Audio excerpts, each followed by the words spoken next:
কলকাতার আরজি medical college ও হাসপাতালের কর্তব্যরত মহিলা চিকিৎসককে দলবদ্ধভাবে ধর্ষণ সহ হত্যার বিরুদ্ধে সমগ্র দেশের সরকারি মেডিকেল কলেজ ও হাসপাতালের চিকিৎসকদের প্রতিবাদের সঙ্গে সঙ্গতি রেখে শনিবার সকাল থেকে শিলচর মেডিকেল কলেজ ও হাসপাতালের আউটডোরের সম্মুখে উক্ত মেডিকেল কলেজের জুনিয়র সিনিয়র চিকিৎসক সহ প্রশিক্ষণরত নার্সরা শান্তি শৃঙ্খলা বজায় রেখে প্রতিবাদী ধর্মঘট ও আন্দোলন চালিয়ে যাচ্ছেন।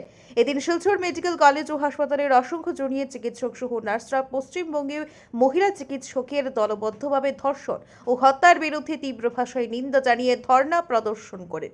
প্রতিবাদী ধর্ণা চলাকালীন মেডিকেল কলেজে আসা কোনো রোগীদের চিকিৎসা সেবায় অসুবিধা না ঘটে এই জন্য সিনিয়রে উপস্থিত থেকে রোগীদের চিকিৎসা করতে দেখা যায়।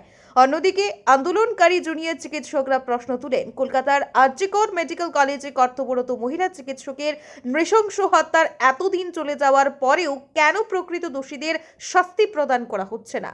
এইভাবে দেশে যদি কর্মরত চিকিৎসকদের উপর আক্রমণ, হত্যা, ধর্ষণের মতো জঘন্যতম ঘটনা ঘটে থাকে তাহলে সাধারণ মানুষরা কিভাবে চিকিৎসকদের দ্বারা চিকিৎসা সেবা পাবেন?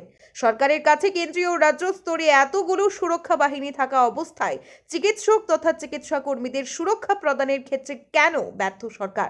শিলচর মেডিকেল কলেজ ও হাসপাতালের অধ্যক্ষ doctor Bhaskar Gupta, superintendent doctor Debkumar Chakraborty, ENT বিভাগের প্রধান ডাক্তার স্মৃতি দত্ত বড়া, টেস্ট ও মেডিসিন বিভাগের ডাক্তার অলোক চক্রবর্তী প্রমুখরা প্রতিবাদী জুনিয়র চিকিৎসকদের মধ্যে উপস্থিত হয়ে নিজ নিজ বক্তব্যে সভায় কলকাতার মহিলা চিকিৎসকের কর্তব্যরত অবস্থায় দলবদ্ধভাবে ধর্ষণ সহ হত্যার বিষয়টিকে ভারতের সংবিধান অনুযায়ী উচ্চ পর্যায়ের তদন্তের মাধ্যমে দোষীদের দৃষ্টান্তমূলক শাস্তির দাবি করেন, আর যাতে আগামী দিনে দেশের কোনো মহিলার সঙ্গে নৃশংসভাবে ধর্ষণ ও হত্যার ঘটনা না ঘটে। ব্যুরো রিপোর্ট, আজকের বরাক। সেই আরজি করে সেই যে তীব্র নিন্দাজনক ঘটনা যেটা হয়েছে, আমাদেরই একজন কলিগকে যেভাবে ধর্ষণ করে মেরে ফেলা হয়েছে সেটার তীব্র প্রতিবাদ জানাতেই আজকে আমরা মেডিকেল কলেজ, শিলচর মেডিকেল কলেজের আমরা সবাই এখানে ধর্ণা দিচ্ছি। এখানে আমরা একটা কথা বলে যাব, আমরা সেটা একটা পিসফুল প্রোটেস্ট করছি। আমরা এখানে আমাদের জরুরিকালীন চিকিৎসা সেটা হ্যাম্পার করতে আমরা দিচ্ছি না। আমরা 24 ঘন্টার যে সার্ভিস, আমাদের ইমার্জেন্সি সার্ভিস, সেটা কিন্তু আমরা চালিয়ে নিচ্ছি, আমাদের সহকর্মীরা সেটা চালিয়ে নিচ্ছেন। আর শুধু আমরা ওপিডি সার্ভিস থেকে আমরা নিজেদেরকে বিরত রাখছি। আর সেই ওপিডি সার্ভিসেও কিন্তু রুগীদের কোনো ক্ষতি স্বীকার করা হচ্ছে না। আমাদের যে সিনিয়র ডক্টরসরা, আমাদের ভিএস, আমাদের এমও স্যার, ওরা ম্যাডামরা সেটা সামলে নিচ্ছেন। কিন্তু কথাটা হচ্ছে কি, এই যে এরকম একটা ঘটনা, সেটা একটা ট্রেন্ড হয়ে দাঁড়িয়েছে আজকাল ভারতবর্ষে, যেটা রিপিটেড কয়েক বছর পরপরই আমরা সেটা দেখতে যাই। হয়তো বা আনরিপোর্টেড আরও কত কিছু ঘটনাই হয়ে যাচ্ছে, যেটার হয়তো বা আমরা খবরই পাচ্ছি না।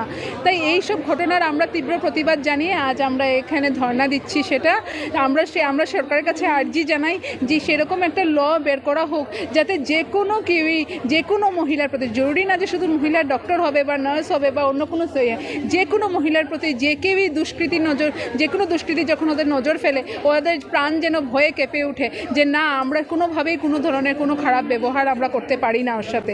এই চেঞ্জটা যেন আমাদের সোসাইটিতে আসে। আমরা প্রথম দাবি যেটা হচ্ছে কি, আমাদের দুষ্কৃতির শাস্তি চাই। সেই দুষ্কৃতিকে যত তাড়াতাড়ি পারুক আইডেন্টিফাই করা হোক আর ওনাকে কঠোরতম সাজা দেওয়া হোক, সেটাই আমাদের দাবি। যে আমাদের সিকিউরিটি গার্ড থাকা চাই, আমাদের সিসি ক্যামেরা থাকা চাই। খুবই আশাবাদী যে সেই আমাদের দাবিগুলো আমাদের পূর্ণ হবে, আর না হলে আমরা এরকমই আমাদের প্রোটেস্টটা চালিয়ে যাব। এগৰাকী নাৰী বা এগৰাকী মহিলা যদি নিজৰ কলেজখনত সুৰক্ষিত নহয়, নিজৰ কলেজৰ কেম্পাছত, হোষ্টেলত সুৰক্ষিত নহয় বা কলেজৰ ছেমিনাৰ ৰুমত সুৰক্ষিত নহয়, তেন্তে আমি স্বাধীনতাৰ 78 বছৰ পিছতো কোনখিনি ঠাইত আমি নিজক স্বাধীন বুলি ক'ব পাৰিম? নিজৰ অকণমান আমাৰ নিজৰ স্বাধীনতাৰ কাৰণে আমি আজি যুদ্ধ কৰিব লগা হৈছে, আমি আজি চিঞৰিব লগা হৈছে। আমি কেনেকৈ ভাবিম আজি আমাৰ নাৰী মুক্ত বুলি? নাৰী কি স্বাধীনতা আছে আমাৰ এই সমাজত? আমি সেইকাৰণে গোটেই ওলাই আহিছোঁ যাতে আমি স্বাধীনভাৱে চলিব পাৰোঁ।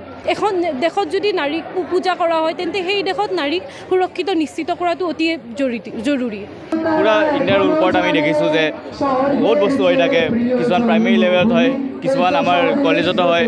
কিন্তু এই ৱেষ্ট বেংগলত যিটো বস্তু হ'লে যে এটা পি জি ৰেচিডেণ্টৰ ৰেপ আৰু মাৰ্ডাৰ এটেম্প্ট হৈছে, আৰু তাৰপিছত যিটো ঘটনা ঘটিছে 15 তাৰিখৰ ৰাতিপুৱাৰ দিনা এটা 10 বজাৰ সময়ত যে এভিডেন্স ডিষ্ট্ৰয় কৰা এটা ইছ্যু হৈছে, যেতিয়া আমি প্ৰটেষ্ট কৰিলোঁ, কেণ্ডেল মাৰ্চ কৰিলোঁ, তাৰে পিছত যেতিয়া CBI ইনভেষ্টিগেশ্যন দিয়া গৈছে, তাৰে পিছত এভিডেঞ্চ ডিষ্ট্ৰয় কৰা বস্তুটো একদম সেইটো যথেষ্ট বেয়া বস্তু হৈছে। সেইকাৰণে আমি আজি ইয়াতে ধাৰণা কৰিছোঁ যাতে মানে এইটো বস্তু আৰু কিটো জেগাতে নহয়। কালি ৱেষ্ট বেংগলত হ'ল, আজি কি গেৰাণ্টি আছে আমাৰ লগত ইয়াতে শিলচৰ ইয়াতে হ'ব নোৱাৰে।